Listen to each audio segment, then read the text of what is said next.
Welcome to MB academy. इस वीडियो में हम लीप ईयर चेक करने के लिए एक C++ प्रोग्राम राइट करेंगे, जिसमें हम यूज़र से कोई ईयर गेट करेंगे और उसे चेक करेंगे कि वो लीप ईयर है या नहीं। तो चलते हैं इसके लिए div C++ में और प्रोग्राम राइट कर लेते हैं। तो यहाँ div C++ में मैं सबसे पहले शार्प इंक्लूड के साथ हेडर फाइल iostream इंक्लूड करूँगा। ये हमारी हेडर फाइल है। इसके बाद statement using name space std और इसके बाद आ जाते हैं मेन की बॉडी में। तो यहाँ पे हम मेन में सबसे पहले एक वेरिएबल ले लेते हैं इन टाइप और इसका नेम ले लेते हैं हम ईयर। तो हम यूज़र से जो भी वो ईयर एंटर करना चाहे वो हम गेट करेंगे। तो इसके लिए हमने ये वेरिएबल बनाया है और नीचे हम ये स्ट्रिंग डिस्प्ले करवा रहे हैं कि एंटर ईयर। तो इसके सामने ही हम यूज़र से कोई भी ईयर गेट कर लेंगे, फिर उसको चेक करेंगे क्या वो कोई लीप ईयर है या नहीं है। तो उसके अकॉर्डिंग उसे हम रिप्लाई भी करेंगे। तो यहाँ पे मैंने इससे असाइन कर दिया है सिन को ईयर।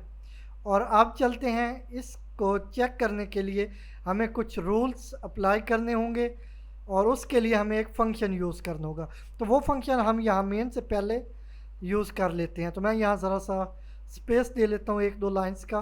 तो यहाँ पे एक और स्पेस दे देता हूँ। अब यहाँ पे मैं बूलियन टाइप लूँगा फंक्शन। तो यहाँ पे इसकी टाइप डिफाइन की बूल और इज़ लीप, ये मैं फंक्शन का नेम ले रहा हूँ।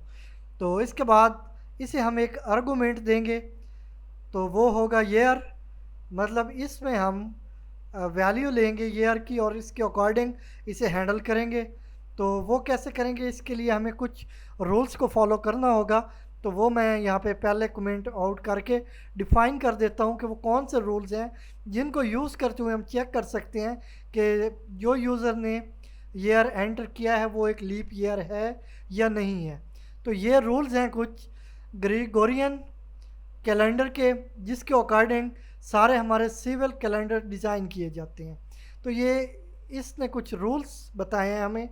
तो वो फर्स्ट पे जो रूल है वो कुछ इस तरह है कि अगर ईयर जो हमने यूज़र से गेट किया है उसका मॉड लेंगे 4 के साथ, तो उसके बाद अगर ज़ीरो रिमाइंडर आता है तो फिर जो हमारा ईयर है वो एक लीप ईयर होगा।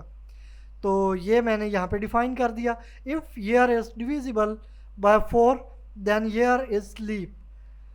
तो ये हमारा ईयर लीप होगा अगर ईयर का 4 के साथ मॉड लेने के बाद रिमाइंडर 0 आएगा। तो इसके बाद यहाँ पे हम सेकंड रूल यूज़ करेंगे, if year is divisible by 4 and also divisible bye 100।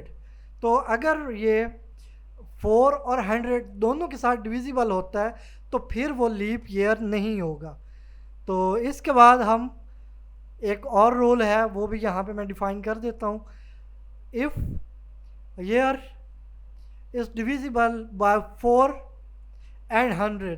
मतलब ये दोनों के साथ अगर वो डिविजिबल हो और इसके साथ वो जो थर्ड हम यहाँ पे लेंगे 400 उसके साथ भी हो, मतलब तीनों के साथ हो जाए, फिर भी वो लीप ईयर होगा। तो यहाँ पे मैंने वो डिफ़ाइन कर दिया, if year is divisible by both 4 and 100 and also divisible by 400 then year is leap year. तो अगर तीनों के साथ डिविजिबल है तो फिर भी वो हमारा लीप ईयर होगा। लेकिन अगर सिर्फ फर्स्ट दो के साथ डिविजिबल होता है तो फिर वो लीप ईयर नहीं होगा। 4 और 100 के साथ डिविजिबल होता है तो फिर वो लीप ईयर नहीं है। तो आई होप आपको समझ आ गई होगी। तो मैंने आपकी हेल्प के लिए इनको कमेंट आउट कर दिया है, आप इन्हें पढ़ के अच्छे से समझ सकते हैं। तो मैं एक बार फिर से आपको बता दूं कि अगर जो हमारा ईयर होगा जो हमने यूज़र से गेट किया है वो अगर डिविजिबल बाय 4 है, मतलब 4 के साथ मॉड लेने के बाद उसका रिमाइंडर 0 हो, तो फिर वो एक लीप ईयर होगा। अगर वो 4 के साथ डिविजिबल हो और साथ में 100 के साथ भी डिविजिबल हो, इन दोनों के साथ हो, तो फिर वो लीप ईयर नहीं होगा। लेकिन अगर वो इन दोनों के साथ डिविजिबल हो रहा है और तीसरा 400 के साथ भी डिविजिबल हो रहा है तो फिर वो लीप ईयर होगा।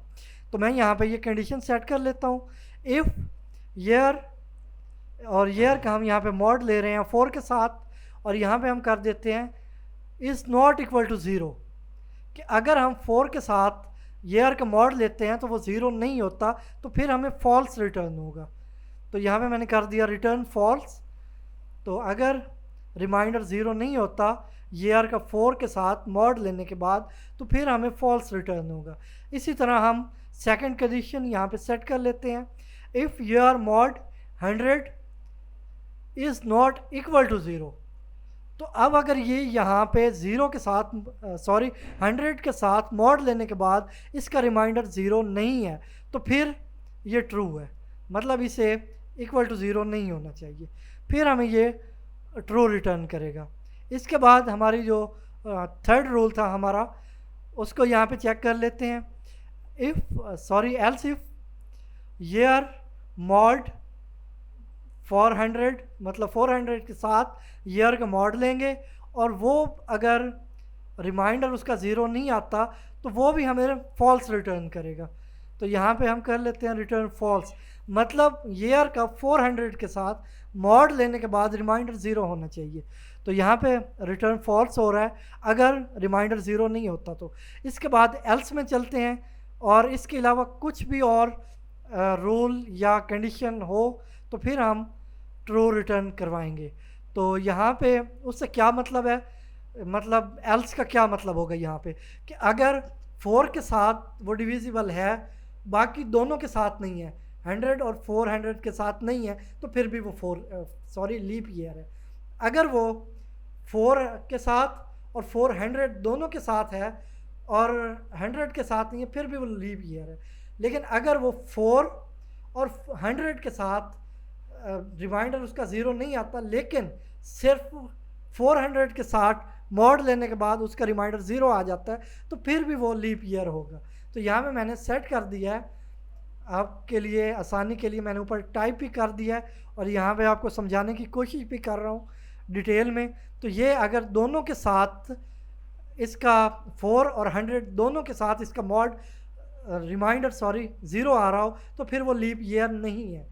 लेकिन अगर वो तीनों के साथ आ रहा है रिमाइंडर ज़ीरो, तो फिर वो लीप ईयर है। तो बार बार मैं आपको इसलिए बता रहा हूँ कि आपको अच्छे से रिमाइंड हो जाए और आप भूलें नहीं। तो इसके बाद आ जाते हैं हम मेन में, और यहाँ पे हम फंक्शन को कॉल करेंगे और चेक करेंगे कि क्या वो हमें ट्रू रिटर्न कर रहा है। तो इफ़ इज़ लीप, तो ये हमने कॉल किया और इसे हमने आर्गुमेंट ईयर दे दिया कि जो भी ईयर यूज़र एंटर करेगा वो अगर हमें उसके बाद जो हमारा बूलियन टाइप फंक्शन था वो ट्रू रिटर्न कर रहा है, तो फिर वो एक लीप ईयर होगा। तो इसके लिए हम डिस्प्ले करा रहे हैं सी आउट ईयर डिस्प्ले होगा जो यूज़र ने एंटर किया है, उसके बाद एक स्ट्रिंग डिस्प्ले होगी, ये इसके साथ ही होगी, इज़ अ लीप ईयर, मतलब जो भी ईयर है वो एक लीप ईयर है। लेकिन अगर ये हमें ट्रू के अलावा दूसरा मतलब फॉल्स रिटर्न करता है, तो फिर वो सबसे पहले हम ईयर डिस्प्ले करवा लेंगे, इसके साथ स्ट्रिंग डिस्प्ले करवा लेंगे कि year is not a leap year, कि वो एक लीप ईयर नहीं है।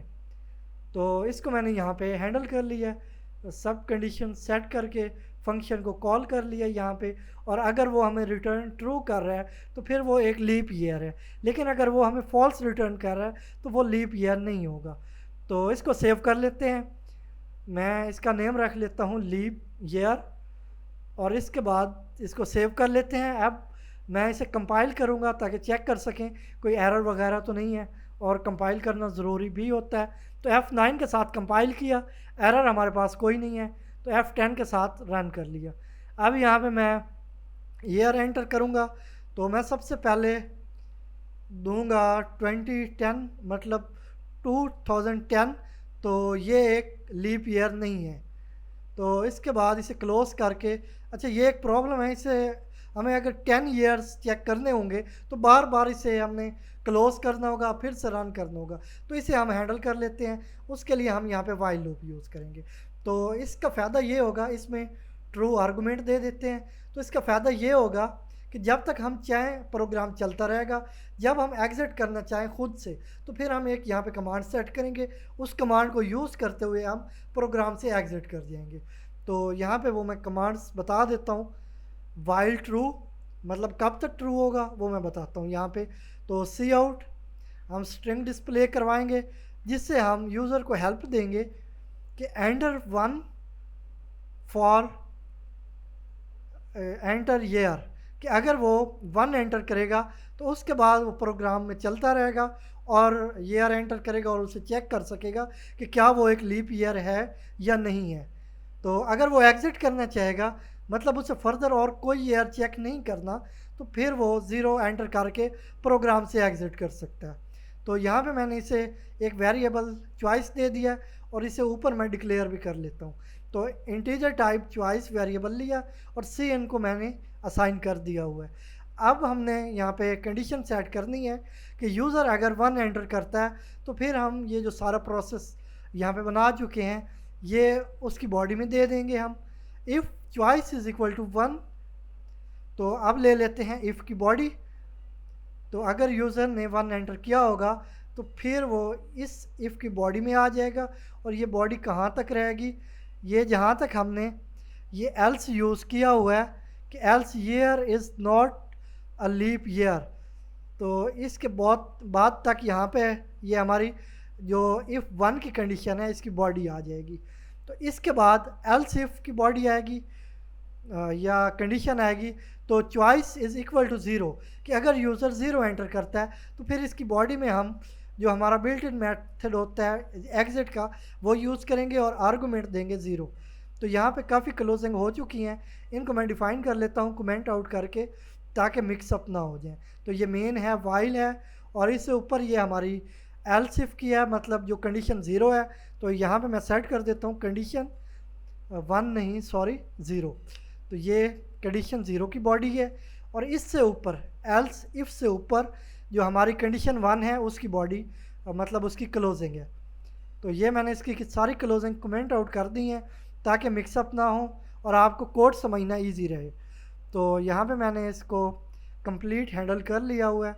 अब हम जब तक चाहेंगे 1 एंटर करते रहेंगे और ईयर एंटर करके उनको चेक करते रहेंगे, और अगर हम एग्ज़िट करना चाहेंगे तो फिर हम 0 के साथ एग्ज़िट कर लेंगे। तो अगर 1 करते हैं तो फिर आगे हमें ऑप्शन आएगा कि एंटर ईयर एंटर हो जाएगा, फिर फंक्शन कॉल हो जाएगा और उसमें हमने आर्गूमेंट दिया हुआ है। ये चेक हो के अगर ट्रू आएगा तो वो लीप ईयर होगा, अगर फॉल्स आएगा तो वो लीप ईयर नहीं होगा। तो ये मैंने अच्छे से आई होप डिफ़ाइन कर दिया हुआ होगा। तो इसको अब दोबारा से मैं F11 के साथ कंपाइल और रन एक साथ में कर लेता हूँ। तो एंटर 1 के साथ हम एंटर अब करेंगे ईयर 1997, तो ये लीप ईयर नहीं है। तो हमें यहाँ पे स्ट्रिंग डिस्प्ले हो चुकी है 1997 is not a leap year. अब फिर 1 एंटर करता हूँ तो एंटर ईयर, अब मैं यहाँ पे ईयर एंटर करता हूँ 2020, तो ये एक लीप ईयर है।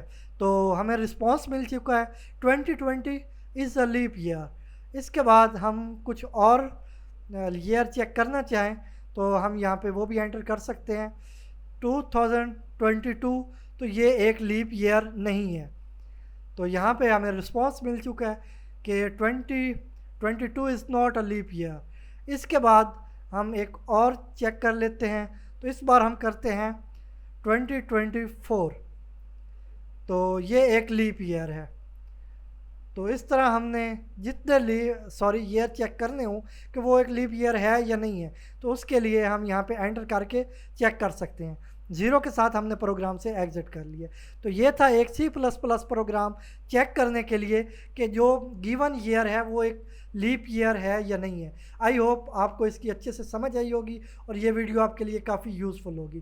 तो अगर वीडियो अच्छी लगी हो लाइक करें, शेयर करें और हमारे YouTube चैनल MB Academy को सब्सक्राइब करें।